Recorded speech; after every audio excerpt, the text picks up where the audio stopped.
We're really fancy. Oh my gosh. If anyone is sitting there waiting for us, sorry about the technical difficulties. I was blaming John the whole time, and it turned out to be on my end. My fault. My microphone wasn't working. So Oh, we're back. we're back. So We're, you had a crazy week with hurricanes, huh?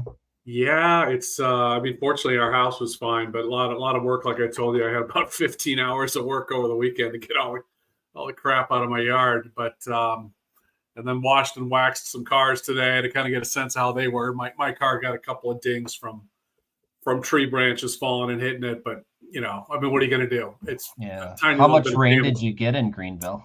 I thought I saw a report. It hadn't stopped yet, but it was something like 10 or 11 inches in a short period of time. And I think Okay. the mountains got 2 to 3 feet in a short period of time. Plus, they had rain days before. So, we don't. Greenville's a mess, but it's nothing like Western North Carolina and Asheville. Okay. It's terrible. Yeah, I've just seen the photos. It's amazing. Can't imagine they're going to build that back anytime soon. Asheville will get back running to some degree, but those little towns, I don't know. Yeah, just getting to the roads open is going to take months. Right, and I'm just trying to think about going through whatever they have to go through, planning commissions or whatever. Yeah. Trying to build a road today. Oh my gosh, the people, the government groups that you got to go through to get stuff approved. Unless they fast track this, I don't know. They might be able to, kind of like they did the Twin Towers. Might be 12 years, was it? Yeah, fast track. There you go. Yeah, exactly. So I don't know what's going to happen. And it's just terrible. And of course, we have no idea how many people died. I originally was thinking it was going to be thousands, and then the news media was kind of downplaying it. I still think it's going to be thousands. Unfortunately, there's people all over the mountains that had nobody knew this was coming. Right. I went to bed the night before, and I remember they were talking about this. And I think right before I went to bed, I remember kind of tracking this a little bit, and they're saying kind of how it was going to come through Georgia and come through, up through Greenville into the mountains. And I'm thinking, well, we've had lots of hurricanes kind of come through here. People always, text me, hey, how you doing with that hurricane? I'm like, we're 3.5 hours from the ocean. I think we're like 6 or 7 hours from the Gulf of Mexico, maybe 8 hours from the Gulf. So to think that a hurricane's going to have any kind of impact up here, it's just some rain. Who cares? So I went to bed and they said it was Category 1, and then they said it's getting upgraded to Category 4. I was like, oh, okay, well, that's interesting as it comes to shore. Not thinking, still, Category 4, I'm like 8 hours away. Right. You're going to get rain. You're going to get wet. Rain. But who cares? Right? Just disaster. Yeah. And they had to open up the dam ahead of time, right, to let that pressure out. I'm sure there was probably a few dams they had to let go. Otherwise, it would have been, Yeah, you lose a dam, you're done. I mean, but you were biblical, done anyhow. Biblical times 10. Yeah. It's already biblical. That's crazy. Had those dams gone, holy cow. And so then I was trying to figure out. And where are all the mobile homes? Didn't Bush get in trouble for not having all the mobile homes ready? Yeah. There's been none of that pushback. None of that pushback. And then the other thing is I remember, so Saturday morning, so the interesting thing is Friday morning. So we woke up and it was just craziness, right? We woke up. I had planned for a number of weeks. We were going to be heading to Pennsylvania to visit my daughter and her husband and our grandson. And so that was Friday morning. We're getting ready to leave. And of course the hurricane had hit. We got up at 6 a.m. We're planning to leave. I'm like, let's get on the road at 7 o'clock. I think it was probably 6:45. The power went out. And my one son was going to go with us. He was up already because we were trying to leave at 7. We're trying to figure this out. The wind is blowing like crazy. Huge branch comes down on our screen porch and scares us because it was a loud thud. And we're like, we have this gigantic tree in our backyard. At some point, I'll have to show it to you. I had a quote 5 years ago. What was it going to cost to get that tree out of our backyard? At the time, it was about $7,500. I'm sure it's like 10, 11, 12 grand today. But I'm like, oh, I hope that thing doesn't come down. So anyway, it was craziness, and we left our son Patrick at home. We finally left at about 9:45 after The winds had finally started to die down. We no longer felt like our trees are about to fall on our house, because I didn't want to leave if a tree fell on our house. And we live in a nice neighborhood. It took us 25 minutes to get out of our neighborhood because every exit we tried to go was blocked by trees down in the street. And so finally we were able to figure out a way to get out and get on the road. And then even once we got on I-85, which goes to Charlotte, there were several times there were stoppages because trees had fallen on the interstate and crews were trying to get the trees off the interstate. But it's nuts. Absolutely nuts. So. And now we got another one heading right to Florida, huh? Another one east. So another thing I'll just say, right? Because you and I think alike politically. We don't get into stuff too much, but we one of the great things about living in Greenville, okay, is they have all these transfer stations. That's essentially paid for by our tax dollars. So whereas like in Minnesota when I lived there, you can't really go and dump anything. Mm-hmm. You got to go to a dump somewhere, and you got to pay a fair amount of money to get rid of it, right? Or you can go to Hennepin County Transfer Station where they're super rigorous on what goes where, but you can't just show up with like anything, right? You can't go to Hennepin County Transfer Station in Brooklyn Park and show up with all kinds of stuff, right? I'm a marked man there at Hennepin County. Because like you list a house and you got to get rid of some paint cans before closing that the seller left. So I'm always dropping stuff off there, and then with the rental properties, and they're like, you can only do 6 cans a year. Like, you're tracking me now? It's like, God, that's like I'm doing like 20 cans on every listing I got. So imagine showing up with a flat screen TV, an old toilet, a dishwasher, a washing machine, a mattress, paint, and oil. What would their heads would explode at Hennepin County Transfer Station? $15 for the mattress, $15 for the TV, and I think $10 for the mattress. And the oil, you can go, I don't know, something like 5 gallons or something. Got it. Interesting. So we can bring all that stuff. They got places that, it's all kind of self-directed. Like, hey, if you got oil, go over here. Throw your TV in here. Throw your washing machine over here. So we're kind of on our own, but it's great. Don't pay for anything. You just go and you dump it all that stuff. So anyway, you can imagine with all this brush that trees down everybody has. So Greenville County came out and said, no, because I was trying to figure out what to do with all this stuff. I was just going to throw it in my backyard and just light it, just blow it up. Right. But they came out and said, no burning. Right. There's a no burning temporary ordinance because that's a real fire hazard with 10 inches of rain and flooding everywhere. The skies would be black, right? If everyone started lighting up all their debris in their yard. So I was like, oh shoot, well that's out. And then they said, well, they've hired a company. They're going to eventually come through and pick everything up. So people just pushed all stuff out to the edge of their grass into the street. So you're kind of driving around all this stuff because it's all pushed out there. I mean, who knows when these guys are going to show up?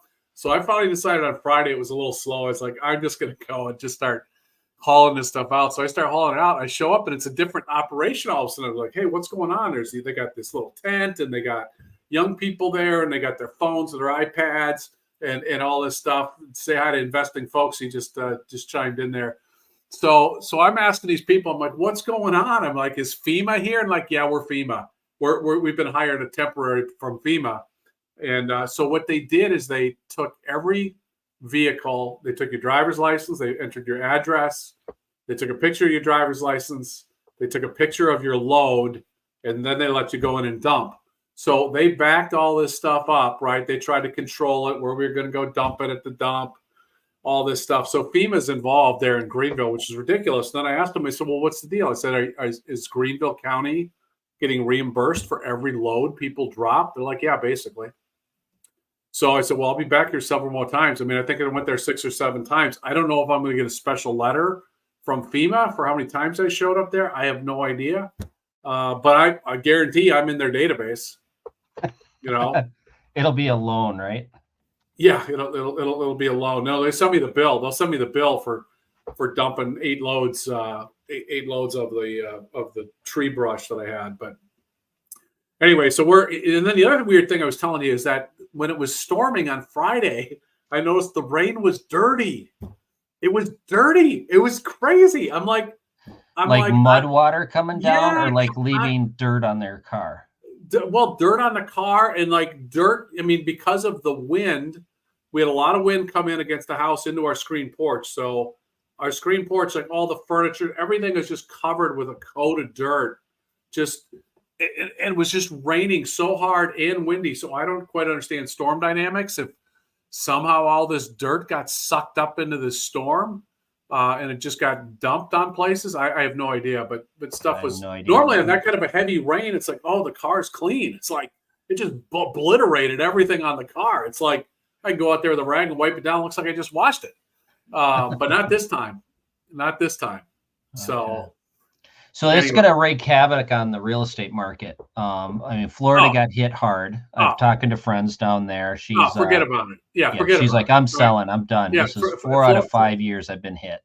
Florida, forget about it. I mean, so I was thinking about this today. It's like Greenville might be the next best city to move to if you're in Florida. Now, I don't want all these people coming to Greenville. Yeah. If that many people come to Greenville, I might have to get back into real estate and sell them something. But We don't want that. we don't want that. I really don't want that, right? But they don't want to go to Atlanta, right? There's some spots maybe in Georgia. The mountains of Georgia are awesome. I'm not sure now after this hurricane what people do. You know, I used to think, hey, well, if I get out of Greenville, I'll move to the mountains, North Carolina, and because it's beautiful up there. But now it's kind of like, yeah, I don't know about that anymore. I'm not quite so sure, right? Even though it might have been, it was 1,000-year storm supposedly. But here's the thing, like Florida, Tampa's supposed to get hit this week, right? Some freak storm coming out of the elbow in where Yucatan Peninsula or something. Like, where'd that come from? Have you ever seen that before? It sounds like that's never happened that meteorologists are aware of. I mean, I'm sure it's probably happened, but as far as recent history that we track, no. Yeah, remember, we're tracking climate change, though. We know all the stuff going back gazillions of years, so I'm sure we know if a storm came out of the Yucatan Peninsula, but apparently that's never happened before. So it's going right to Tampa. I don't know what Tampa did, but they're going to get blasted again. It's like huge. It's going to cover all of Florida. Right. It's going to cover all. So Florida's biggest insurer cuts over 600,000 policies.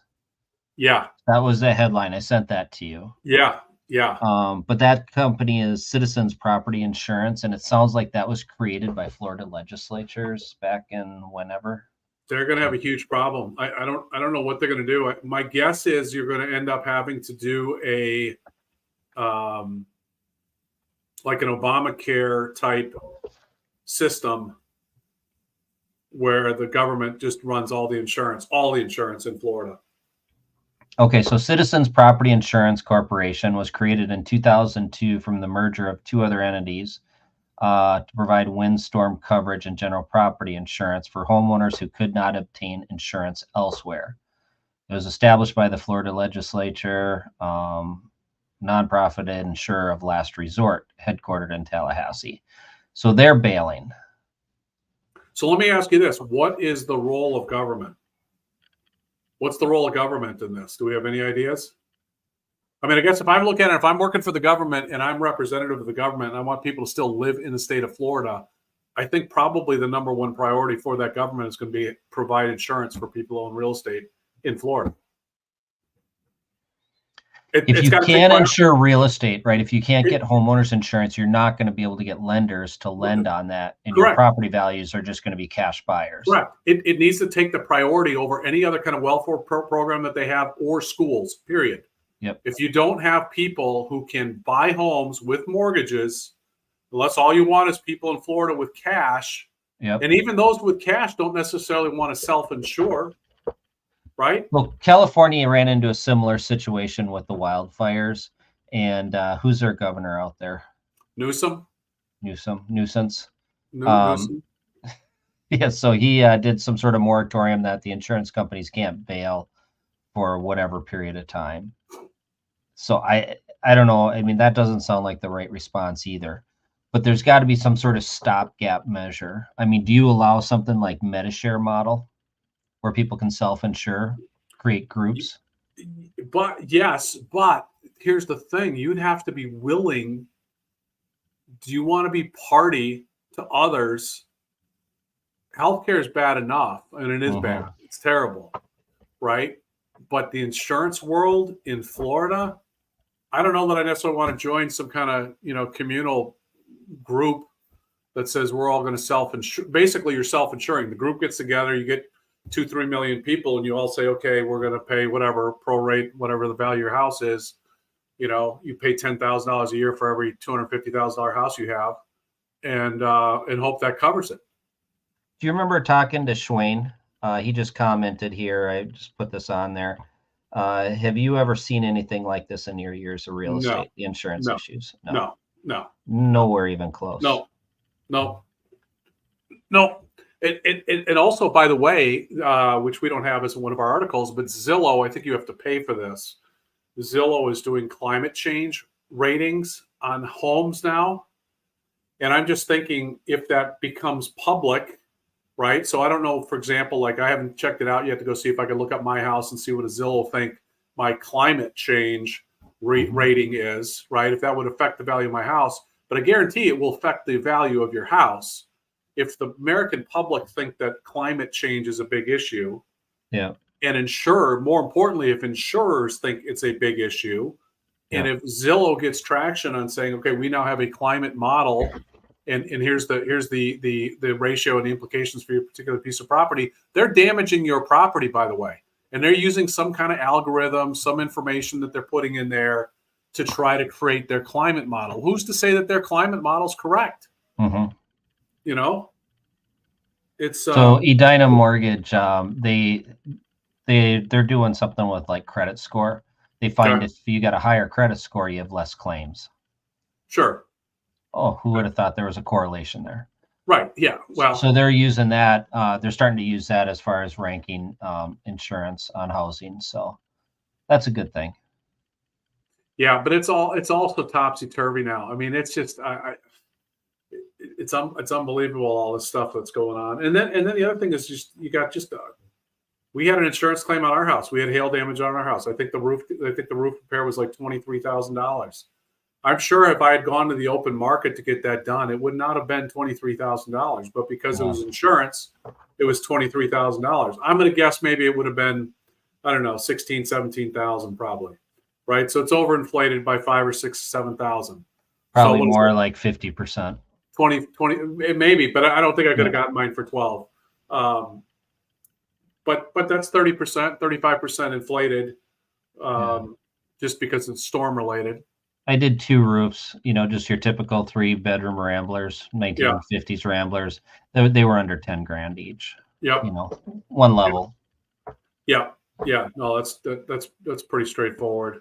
But Florida, I don't. So if this storm hits Tampa, I mean, what do you do?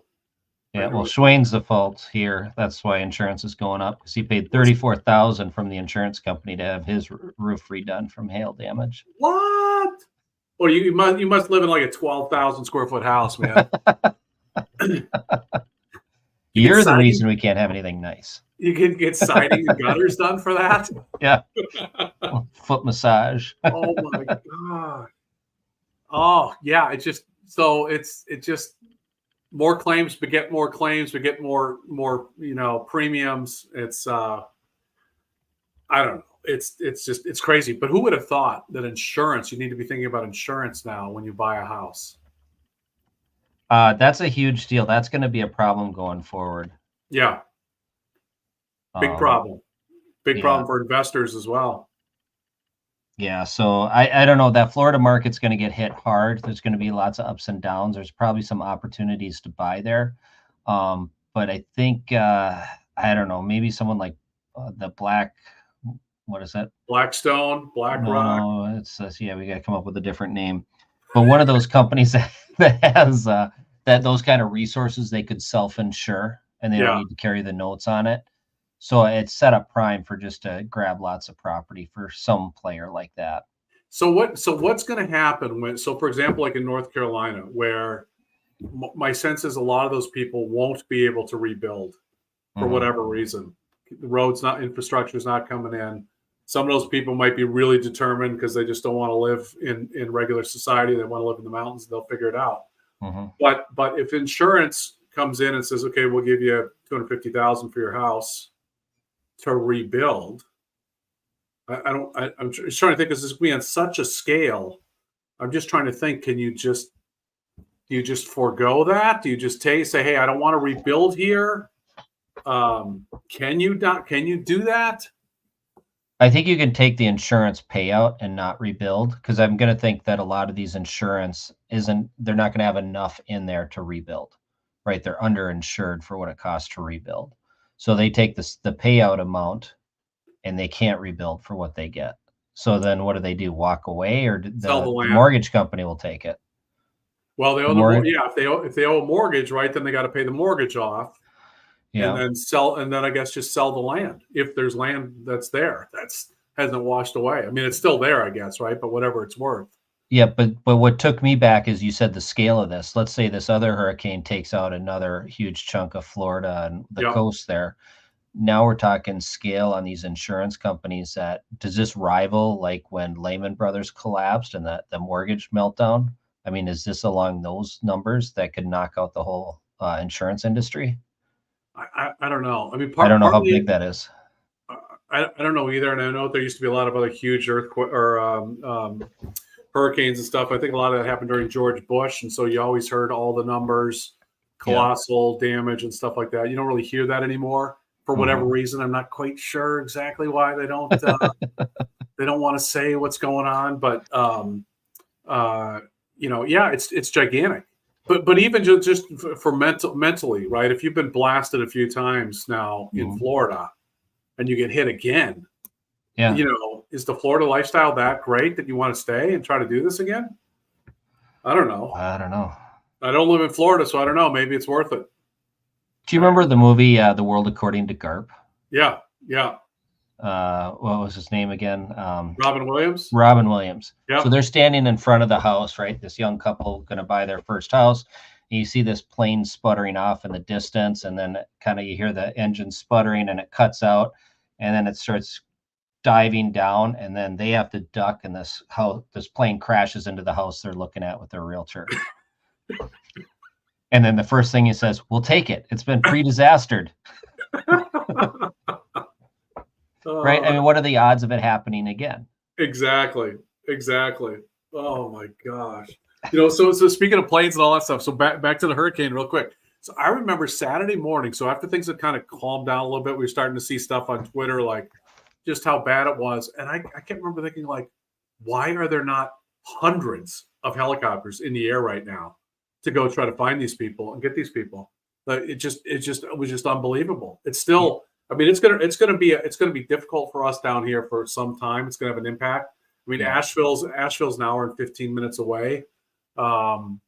It's beautiful. Lots of Airbnbs. I know we were going to talk about that for a second, but Asheville has a lot of Airbnbs, and I don't really have any sense yet of what the damage is up there in Asheville, other than we've seen a lot of probably the same videos and stuff that people are putting up there on Twitter. But I don't know how broad it is or how many of these properties have been hit. But the other issue is, other than rescue people who are maybe booking these now to stay in, right, so they can do their work up there, is your average Joe and Jane going to book an Airbnb in Asheville anytime soon? So what's that going to be like for these folks who own these things? I got to believe it's going to be kind of grim. Unless there's money to rebuild, and then they've got all the workers that have to go up there to rebuild. Right. So then you got construction people that need a place to stay, and so they rent it. That's possible because they're going to need housing, because I know the hotels have been filling up. So they'll need that. But man, I don't know. It's going to be interesting. But even just speaking of Airbnb stuff, just even with, so I hear things like who was on CNBC on Friday, the jobs report came out, and it blew everybody away, 240,000. Before we jump into the jobs, I looked up that Airbnb tracker. Yeah. I'm going to share this. They have Asheville. Okay. So I haven't looked at this data before, but let's see if I can. Yeah, we present found that. this a couple of weeks ago. Pretty cool site. Yeah, but I didn't realize they covered Asheville. I thought that was too small of a market. Okay, can you see that? Yep, pretty big from Airbnb standpoint. Okay, so what is that? 3,000, So 3,000. 89.5% are the entire house. Okay. Activity. 180 a night, 19,000 average income. What's the big spike? What's the big line there? What is that? Occupancy. Occupancy. Last 12 months. So Very those must high. be days. Yeah, so high occupancy. Interesting. Okay. So maybe it's become a hot little Airbnb market. Yeah. Short-term rentals. Long-term rentals. What's listings per host? Most have one, but a couple of them have 100. Is that 10? No, that's 10. Yeah, over 10. 464 have over 10 units. Got it. Most of them, the mode will have 1 unit. Yep. And then these are the host names. So like LLCs and stuff. Yep. I don't recognize any of them. Doesn't look like a big player. Yeah, interesting. That's a Well, lot of houses. how big is Asheville? I don't know. Let's do a quick search. Population. 93,000 in Asheville, but let's look at the Asheville metro. 417,000 in the greater metro. Okay, and now let's compare this to, well, you can go different zip codes too. Could go to Nashville. How do I switch that city again? Is it data? Explore the data, get the data down, explore somewhere, browse all cities. Here we go, North America. Nashville. Look at Nashville. Okay, how big is Nashville population-wise? It's Nashville metro, I think, is like 2 million. Okay, so if you take, what is it? We'll call it 9,000 divided by 2 million. Yeah, Nashville metropolitan area is 2 million. Okay, that's basically 0.5%. City of Nashville, 692,000. Okay. So it's 10x. Or bigger than that. Well, 10x for the city, but for the region. With the metro's 4 or 5 times. Yeah. So they only have 89. That's what you're saying? So Asheville has a pretty high concentration of Airbnbs. Yes. Asheville. Yep. Very high. Yeah. Because I think the Twin Cities has like nothing. Right. I mean, so if there is an Airbnb crash, Minneapolis, St. Paul, I don't think is going to even feel it. Yeah, Twin Cities metro population is 3.7 million. Yeah, we have 4,800. So we have 3 point, how many? Yeah, 3.7 million. You got and only 4,850. Yeah, it's amazing. Yeah, so if every Airbnb went on the market today, it wouldn't even change our market time. No, that's nothing. No, that's amazing. But then again, it is Minneapolis, St. Paul. Who wants to visit there, right? Who wants to come up and visit? There are a couple of good months, but other than that, I'm trying to find a Florida market. Florida, how Broward County, right above you. Go Broward County. Okay. 17,000. Wow. We'll see how big Broward County is.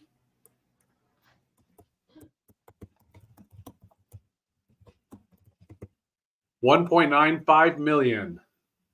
2 million. So Broward County is as big as Nashville Metro. Okay. Wow.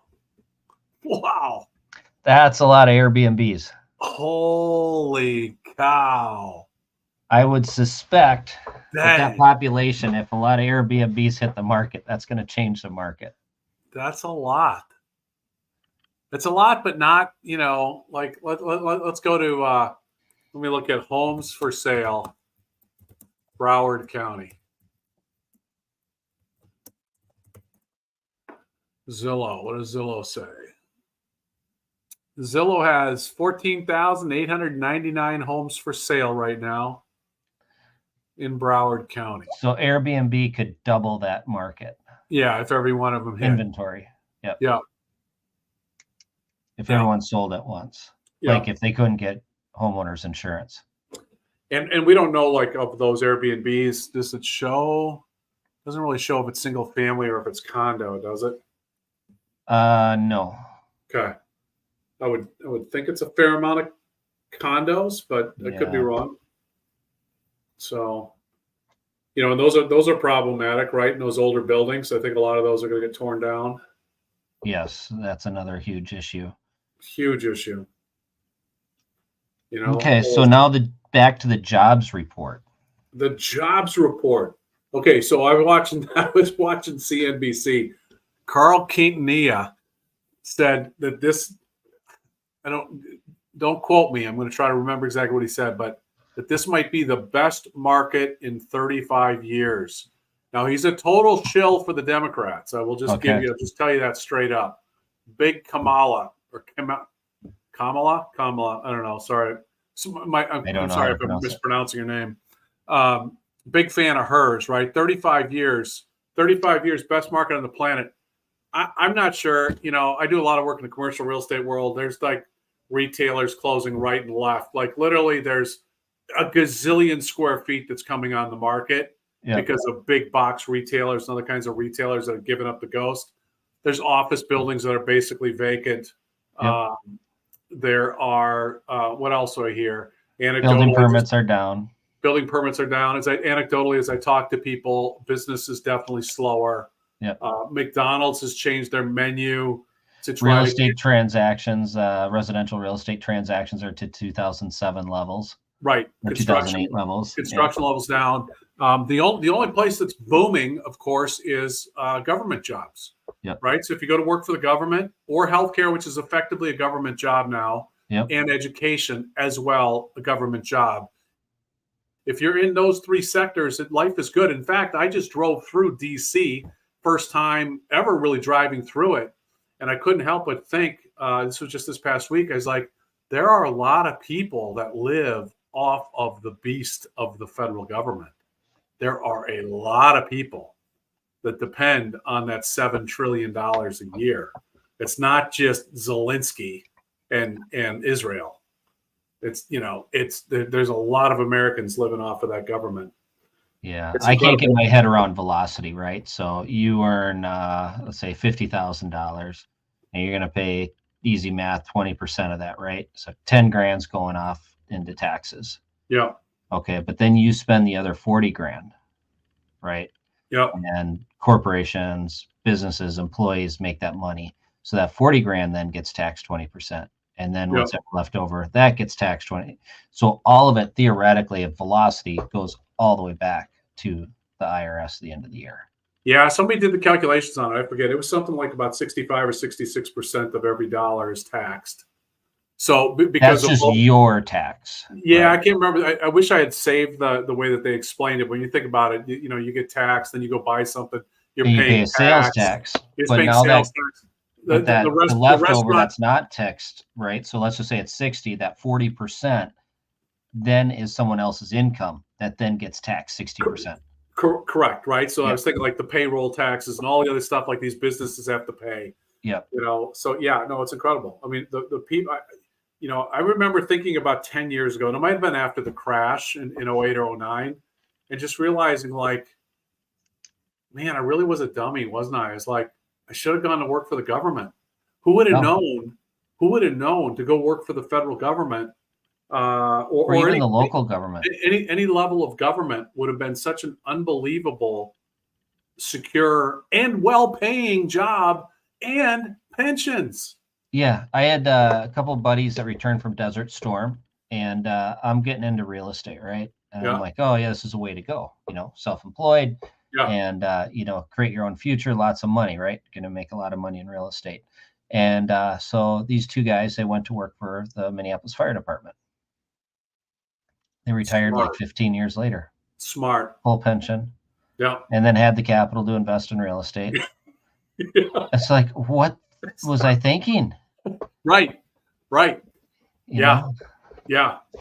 Yeah. And now, if you look at the payrolls, like in California and stuff, I think some of those firemen make 3, 4, 5, 600,000 a year. Yeah. It might be fire chiefs. You might have to get the fire chief level, but that's still $600K, and then you got the pensions. Yeah. Do people still really want to pay for that?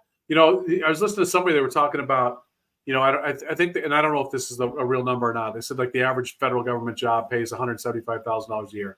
I don't know if it does or not, right? We know that they get paid well, but probably with benefits, if you include that in the package. Right. There's sick time and all other stuff. Think about how many hours the average worker has to work to pay enough tax to pay for one federal employee. Yeah. It's mind-boggling, and then back to real estate. I go through, I'm looking through all these permits and all this stuff, and people go, why is it so expensive to build? Do all this stuff. I said, and I might do a little video on it. I'll just take the data. It's public data, right? So I think I could screenshot it and do a little video on it and say, people want to know why it costs so much money to build. Yeah. I could just go through and show the permit and this approval, this group, this, all this other stuff, all these other meetings. It's incredible the amount of work.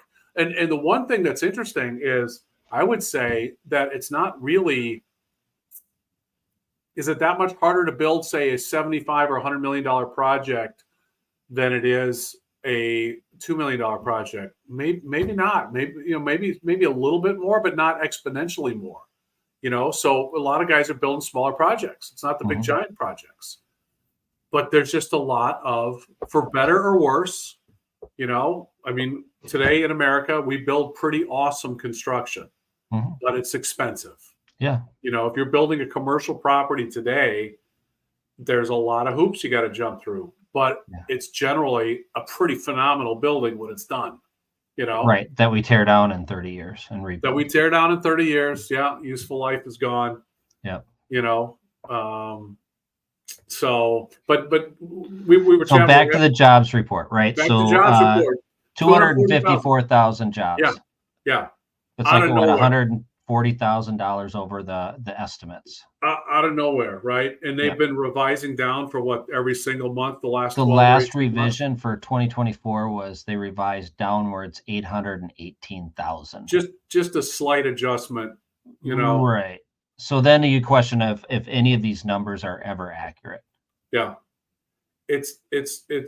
So here's the other thing. I remember chatting with somebody a little bit because I made some snarky comment on LinkedIn, and somebody had chastised me a little bit and said, these people at BLS work very hard to come up with these numbers, and I'm sure that they do. Do you know what the budget for BLS? The last time I could see a budget for BLS, do you have any idea what the budget for BLS is? No clue. I'm not sure. Come on, give me a guess.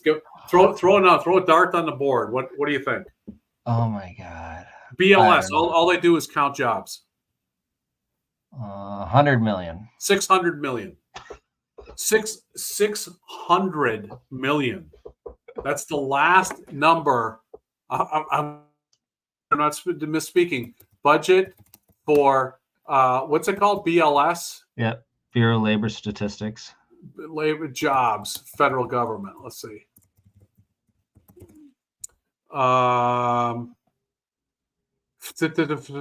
of Labor Statistics, including advances and reimbursements to state, federal, and local agencies. So somehow they are also part of the money laundering that happens in Washington, D.C. So they money launder $673 million, not to exceed, together with not to exceed 68 million, which may be expended from the Employment Security Administration. I'm not sure how, it's government, right? So it's all funny numbers. But they got a budget of 673 million according to the Google AI. Okay. So we will take that as fact. 673 million. You And can't argue with fake intelligence now, right? I mean, just it's just so. But the problem is, okay, so now the world reacts Yep. Bond market to reacted, and to then mortgage rates shot up to 6.5. 254,000 or whatever. We all know that it's garbage, but now the whole business world is like, did the Fed drop rates too much? Did they make a mistake and all this stuff? No one's bothering to think, hey, by the way, BLS, the last time they just did a revision, it was 800,000 less. Exactly. So we can probably assume this 250 number is probably off by something like 50 to 100,000. Yeah. Maybe 120. Yeah. It's going to be revised down. I can't see it any other way. Yeah. You know, but who knows? I mean, maybe people are taking 2 jobs now, 3 jobs, because it's jobs. It's not people. There is that. There is definitely that. I think it's the most number of people working multiple jobs in recorded history right now. Times are tough. Because people need, the booming economy that they say is just ripping. It's ripping for the top probably 5%. Well, it probably is from a GDP perspective, right? Because of the inflation. So it looks like the numbers are going way up, but it's not. It's just the value of the dollar's dropped. Yeah, exactly. So I don't know. Do you know who Ryan Pineda is? I know the name. I can't quite place that person right now. Yeah. Brandon Turner, and he did an interview, and I didn't watch the whole thing, but basically they're saying rentals don't work now for retirement. The rentals don't work? Yeah. Why are they saying costs are getting too high, or what? Just the operating costs? Yeah. So I kind of screened through it pretty fast, and basically their argument is $200 a month cash flow. You get 1 repair expense, and it wipes you out. Okay, so now they're switching the tunes to say focus in on earning income, get really skilled at whatever thing you do, and make high income. Then when you get that high income, then you can invest in real estate to build for long-term wealth. And I'm like, okay, that's just kind of, yeah. And the reason I bring that up is Dion Talk Financial Freedom. I don't know if you've ever seen his stuff.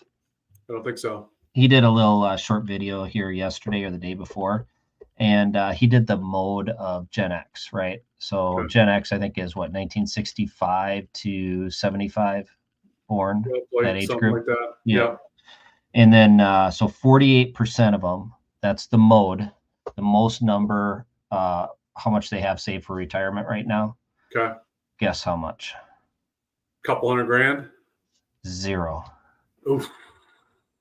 Yeah. Oof. Yep.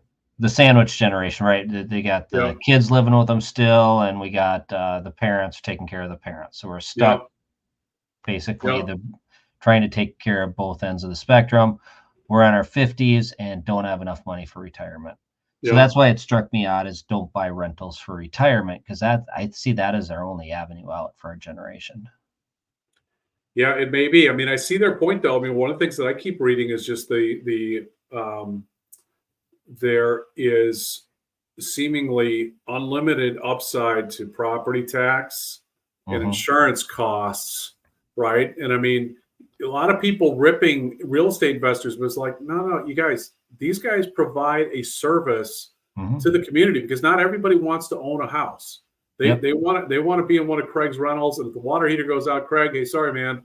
And one thing we learned in 2008 is a lot of people shouldn't own houses after we saw what they did to those houses. Right, shouldn't own houses. I think that there's a debate to be had of these corporate giant mega Wall Street firms buying up all these houses. I'm not convinced that we shouldn't step in and adjust to that. But you guys provide a service, and you're running on thin margins. I mean, that's the thing. Okay, if your average rental's making $200 or $300, now granted, if you're 5 years in now, let's say, right, you're making get a more little than more. Yeah, but your taxes and insurance creep up with that. They creep up, right? But so now maybe you're making $400 or $500 a month or something. But you might have a vacancy. Something might happen. AC unit goes out. There goes your profit for the year, right? Septic system goes out. Roof, whatever. Things happen. Somebody trashes your place as they leave. Yep. And they're like, Craig, hey, fine, screw you. You can Yeah. take your security deposit, $2,000, but I just, caused $12,000 worth of damage to your property. Right. I cash flowed $3,000. I get $2,000 of their security deposit, and they did $50,000 in damage. Right. People say, well, just go sue them. Yeah. Okay. Right. Yeah. You're going to go sue Good this luck guy and collecting. collect what? Yeah. Good. Don't even Now you have bother. attorney's fees and not able to collect. Don't even bother. I mean, it's just like, so yeah, there's plenty of risk. So it is a real conundrum, Craig. It really is. Yeah, I don't know how our generation is going to do. I thought I was struggling, and I just look at that and I'm like, holy cow. Yeah, no, you're in good shape for Good that. shape by that comparison, but oh my gosh. Provided there isn't like some unbelievable crash, right? And real estate values fall by 40 or 50%. A massive flooding that washes all my stuff down the mountainside. Well, okay, so think about this. There are investors, because there's a real estate club up in Asheville. Yeah. I guarantee you there's investors up there that probably just got obliterated. Oh, all the Airbnbs we saw? But let's how say many of those are still standing? Let's say you own 15 or 20 rental houses up there. I mean, yeah. I don't know what they do, right? Unless they, because a lot of those guys, they'll buy these things really cheap, right? They might buy them for 50, 60 grand, put in another 50 or 60 in it. Now it's worth a couple hundred, and now they can rent it. There's a lot of that stuff that goes on up there. Cycle starts all over again. Now you can buy them super cheap. Well, you can. Hopefully they got insurance on that for replacement value, right? Yeah. So, I don't know. A topic probably for another night. I was running a little bit late here because I was having just an awesome conversation with my young adult boys at home, 18-year-old and 19-year-old, just talking about the future and what it's going to be for them and how everything is literally changing so fast for that generation. It's not, hey, go get a job out of high school or go to college and get a degree and then go get a job. It's all up in the air. And to me, frankly, it's very exciting time because we're very entrepreneurial. But it's also, when I start thinking more broadly about other people, I get a little scared, Craig. Yeah. I'm very nervous for a lot of people. Mark Moss had a great video on the AI. He says, we have 5 years to get rich. Yeah. And I'm like, okay, so I got to click. I got to listen. And I'm going to try to regurgitate this, and I'm going to mess it all up. But he goes through the cycles of the commercial loan cycles, because they're like 5-year, average every 7-year cycle where everything's refied and the money gets recirculated. And we're timing into basically artificial intelligence revolution. So if this thing is bigger than the internet itself, which has potential to be, how do you make money when artificial intelligence can replace your doctor, can really do just about any task? You combine it with robotics. Are there jobs? I mean, do we have universal basic income? He's saying he's not saying the world ends.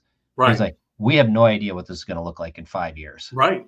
We know now. Make your move now. Right. I just watched a couple videos today when I was working out in the yard, listening to stuff, AI related and super fascinating. One of the things, Craig, and I'll send you the video because it goes along with what you and I have been trying to do for most of our adult lives anyway.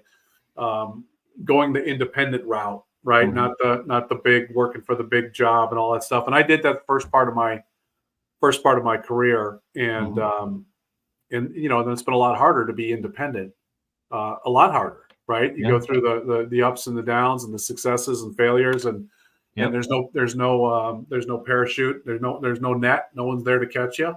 Yeah, if you have a down day, you're not productive, you don't get paid. Right. And I think that we're so much further ahead than so many other people with what's about to come. Oh God. They just have no idea. So we've been pedaling doing this stuff kind of on our own basically for a couple of decades now. You longer than I have. And because I was in the corporate life for probably 20 years. I don't know if it's quite 20 years. And then made the jump to be an independent entrepreneur, which is not easy to do. Different set of skills, but people are going to have to learn that. They're going to have to learn that. Well, just, I mean, the speed of change is so rapid. So I'll show you. I don't know if do you recognize this. Yep. Still a valuable tool, by the way, for some people. They still use them. Do they? Yeah, the old timers. Like me? Yeah, do their interest rate calculations. Yep. This was one of my first high-tech purchases in the business. Yep. Then after this, it came the Palm Pilot later, right? The cell That's phones right. and then the Palm Pilot. Right. But this, yeah, just how fast things change and you have to adapt. Yep. But the more things change, I mean, it's just still the basic function, right? You still have to come up with the mortgage payment. It's just we're having computers do it. Now we'll have artificial intelligence run it for us, so maybe we don't have to do the input. Right. Right. And then so this kind of stuff too, we were talking about streaming, you know, we were posting these videos. Now it's got the ability just to create our own videos where you just plug in the script or basically I'll write and do your voiceover. It's like, oh my gosh, we're going to be watching content created by machines now. Right. There's there's an email service that I saw, like, you know, I subscribe to Loom, right? Yeah. LOOM, and I create little videos and I send them off to people. But you can do that at scale. So like you could upload, you know, I don't know if there's a limitation on it, but let's say you had an email list of 500 people and you wanted to broadcast a personal message to 500 people.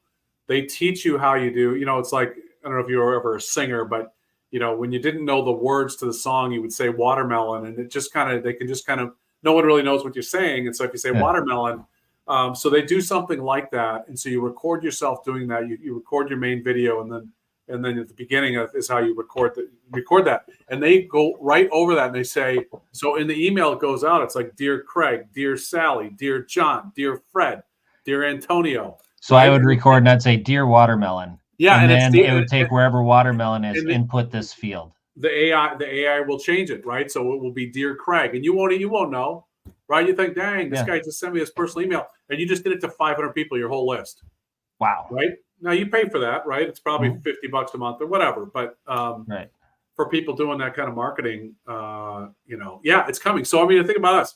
If we do this enough, you know, do we just like load this into ChatGPT and say, hey, do our next show, we're going to be down in Cancun. Yeah, for our next show, we're going to be in Cancun. And can you talk about luxury investments in the Bahamas? Even though I'm in Greenville and you're still in Minneapolis, that has the whole background. We're not even there. We just say build the script and run the video. I think that's coming. I mean, you know, what was that Disney cartoon where all the people were on the spaceship and they were all fat and they couldn't move, no bone structure? It's Wall-E. Wall-E. Oh, yes, that's where we're headed. Oh, I love Wall-E. I tried to watch it again just recently because I would joke with my kids how fantastic that is. These people are so overweight and so out of exercise. They haven't exercised forever. They got to float around everywhere and have all the stuff brought to them. I'm like, this is predictive programming. This is where we're going. Yes. Oh my God. And then you go on Twitter and you see the videos of the, you know, the grit is kind of, I posted a comment on their grit, right? You got these farmers, these, you know, the locals sitting there with their ATVs or tractors, and they're making their way up the mountain road. They're doing the chains, and, you know, I'm like, that's grit. That's just determination. Are we going to have any of that left after all this takes over? I think so. This younger generation, I've got a lot of hope for this younger generation. Man, I don't really see it in the young people that I know. Yeah. They're out there. There's some that are out there. I will say that. There are some that are out there. I think those that have spent too much time in school, maybe not. Yeah. You know, and I think I don't hang around educated people. The world is going to get to be a lot harder. Yeah, world's going to be a lot harder place. You know, I just think it is. I know there's people out there, oh, it's going to be great. It's going to be fantastic. It's like, this is not the 1980s when I got out of school and it was pretty easy to go get a white collar job. There's lots of those. It's not that way anymore. You know? Yeah, I walked into, just before the .com crashed. Yeah. Well, I've got a son. You know, my 18-year-old. I'm encouraging him to get into commercial real estate. That's a tough business, but It's a tough man, business, but you can do well. you could do really well. And you know what? While you're young and you don't really need a lot of money, Hmm. just kind of fight your way through that for the first 3, 4, 5, 6 years. Um, I haven't figured out. I know in commercial real estate, AI is going to have an impact on marketing, property analysis, all that stuff. Maybe you won't need as many brokers, but commercial real estate, it's kind of like residential real estate. It's a lot of older people that are still in it. It's going to need more younger people. It Yeah. just is, you know? Commercial real estate's going to make a comeback. What was it? 70% of employers thought they would be calling their workforce or calling 70% of their workforce back. Right? Productivity is obviously down. Ken McElroy was saying, well, it's another reason. They're coming up with reasons to lay people off. They got to do layoffs, and this is a way to do it. You know, and I'm going to guess that that's accurate too. But I'm going to guess that company culture gets lost when everyone's working from home and you don't build those relationships. Yeah, for sure. And it's a bummer for the younger people, by the way. I always thought that when COVID was going on, I thought the young people are getting ripped off on this because, again, the freaking baby boomers and Gen Xers who have sweet positions in the companies, they don't give a rip. Of course, they're going to work from home. Yeah. Awesome.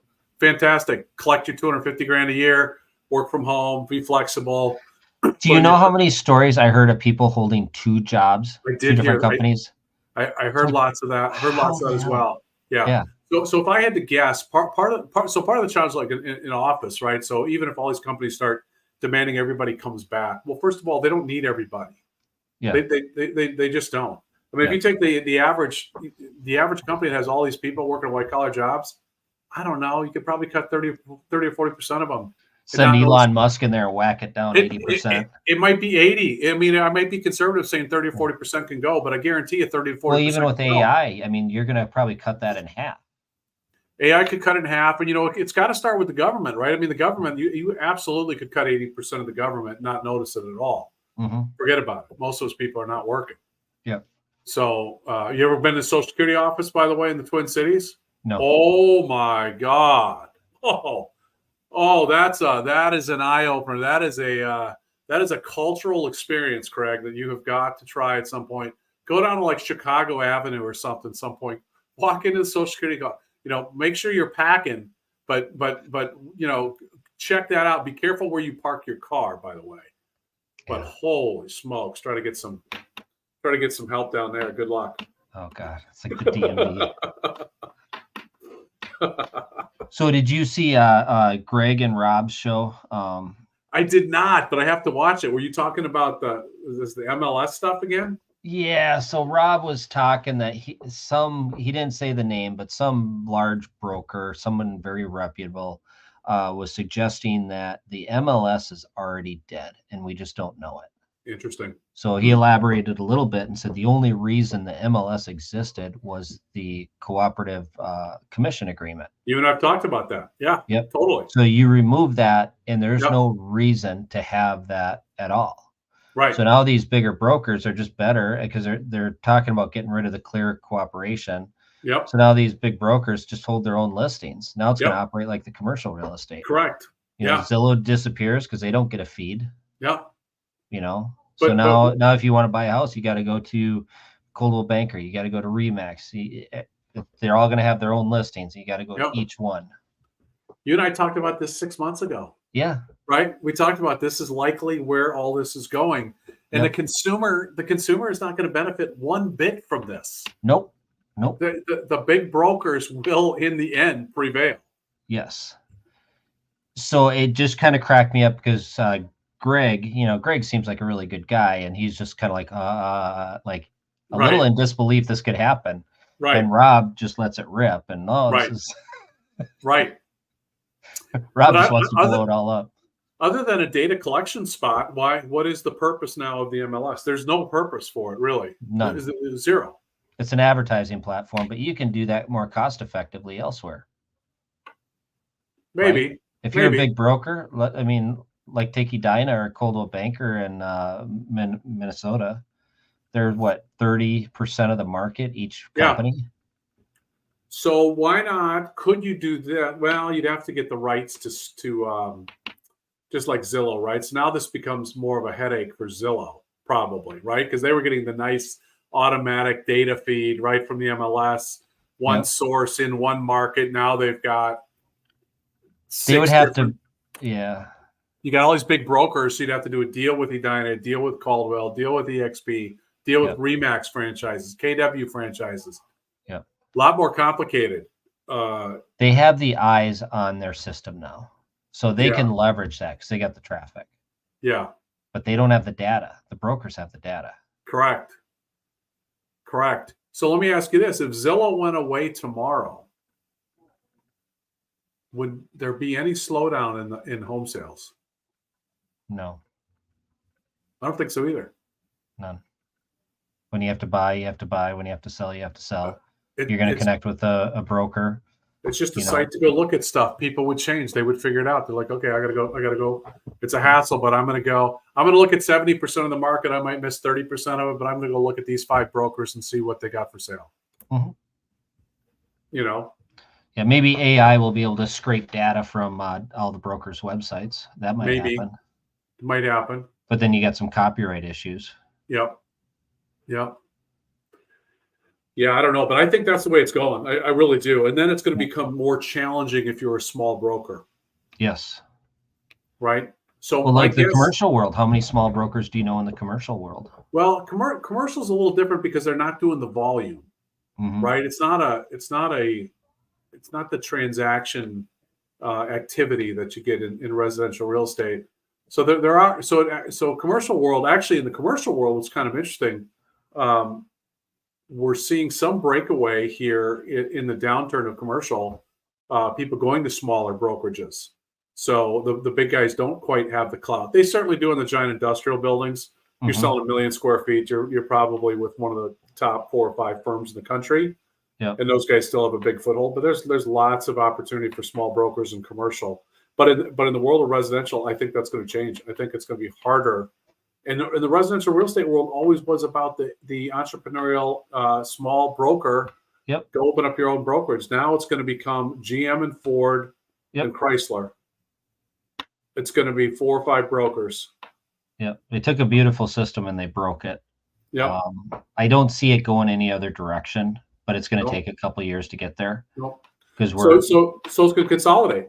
Yeah. So I think you'll see consolidation that'll further happen. Yeah. I don't know who's buying whom, but well, Home Services of America. They could buy everybody. Yeah. And that would be an interesting play. Wonder if that would get through. Would Congress even be paying any attention? I don't know. The DOJ. They go buy EXP, they buy Compass, they buy Coldwell Banker, they buy Keller Williams. Well, Coldwell Banker's a franchise, right? Could they buy the main franchise? I don't know how it will work with Caldwell. I don't think it's 100%. Is it 100% franchise? I don't know if it is. I don't know. If they have there's probably one major franchisee in there, but yeah. But who knows how all those deals would be done. But there's plenty of other brokerages they could roll up further so that they are indeed the dominant player in real estate, in residential real estate. Yeah. We'll see where it goes, but I thought that was kind of interesting. So yeah, definitely. A lot happening out there. Yeah, definitely. Yeah, I'm sure it'll be another busy week. Yeah, we'll have some more fun to talk about next weekend, I'm sure. Sounds good. Yeah, we didn't go last week because of the hurricane, and then I was out of town, so we just postponed it. And yeah, and I think next week, I think it's gonna be bad for me next week, so maybe we might have to catch it maybe Monday or something if we decide we want to do something. If there's enough stuff going on. Okay. I should be on an airplane on Sunday night, so cool. All righty. Well, have a good week, and we'll be in touch. Sounds good. Have a good night. Fun. Bye-bye. Bye.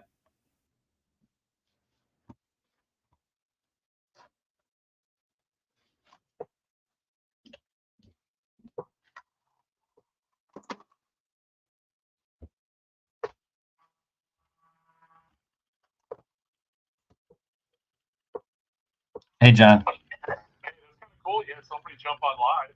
Yeah, well, you remember Swain, right? He called you. You got kind of that hustler kid. Yeah. Is that the guy who's on? Yeah, that was him.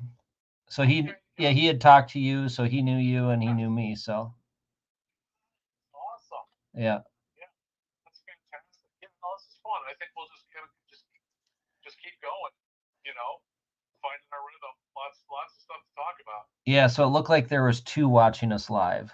Three, I'm sorry, 3 of us, or 3 people watching us live. Okay. Awesome. Yeah. Awesome. Hey, you know what? You never know where this is going to go. I'm going to send you just 2 AI videos. They're kind of lengthy, so if you got drive time or whatever, working in your house, and just want to listen to stuff, you can listen to it. But the one guy was just talking about the world of work and what you've got to become. And it's basically just confirming all the stuff you and I've been talking about. How you got to be, kind of a solopreneur, and you got to create an audience, and you got to have these skills, and you got to be flexible. And I mean, it was just super. It was like, dang, this is like exactly what we're trying to do. So it's good stuff. Yeah, it's frightening at the same time, but it's also, like you said, I mean, we're built for this. Right. And we're already jumping into it. Yep. I can tell you, I got another deal from some engineers in San Jose, California, who own a mobile home park in Indiana. Found my blog, and now I'm studying their mobile home park in Indiana. Uh-oh. I